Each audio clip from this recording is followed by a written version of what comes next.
There. I'll be seeing that. That's why I use braid.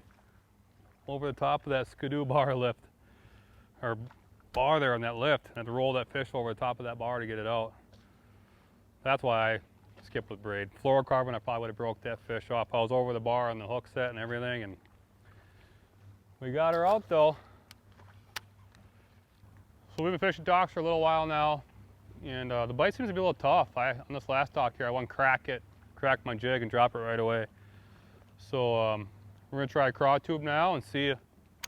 These fish out here are really pressured and they're just fresh off the spawn, so they're kind of in a little funky mood right now, it seems like.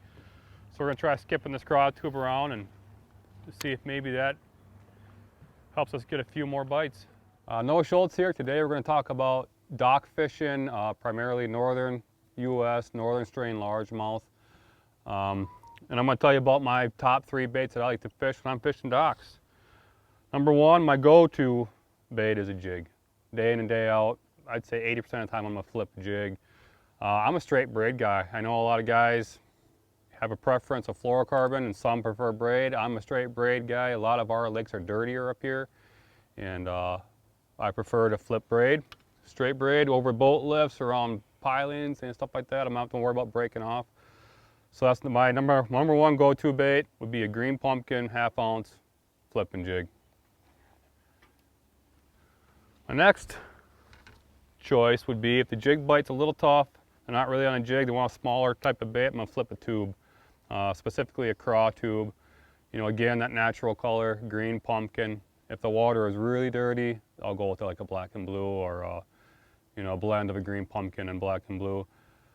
Smaller weight, I'll downsize my weight to a 1/4 ounce when I'm flipping a smaller size tube like this. You know, a little bit more finessey of an application. I try to stay away from a Senko if I can. If all else fails, I will skip a Senko, but bite's a little tougher, I'll go to a craw tube. Still, again, straight braid. That's a preference thing, that's me. And then last but not least, probably my favorite. If I can get away with it, I love to skip a frog around docks. Especially right now, the bluegills are just getting done spawning, so they're up in the water column, sunning themselves underneath these docks. It's a great bait to skip around some shallow docks up here and pick off a few. So circling back here on this jig, this is a 1/2 ounce flipping jig. A lot of brands out there, a lot of companies make jigs. I prefer to look for one, when I'm looking for a jig, that Arky style head. I'm looking for a big hook. I don't want a small hook, I don't want a thin wire hook. I want a big hook. You're flipping some gnarly cover, so you want to be able to get these fish out of there. So, you know, I prefer to use the biggest hook that I can find on a flipping jig. But also, when I rig up, I trim my skirt down. I use a small creature bait. This allows me to skip the bait a lot easier, a lot farther. Just over the years of flipping and skipping jigs, I like to flip bigger jigs, but I've just slowly kind of refined my setup to compact, 1/2 ounce. Every once in a while I'll skip a 3/8 if it's really shallow or really dirty.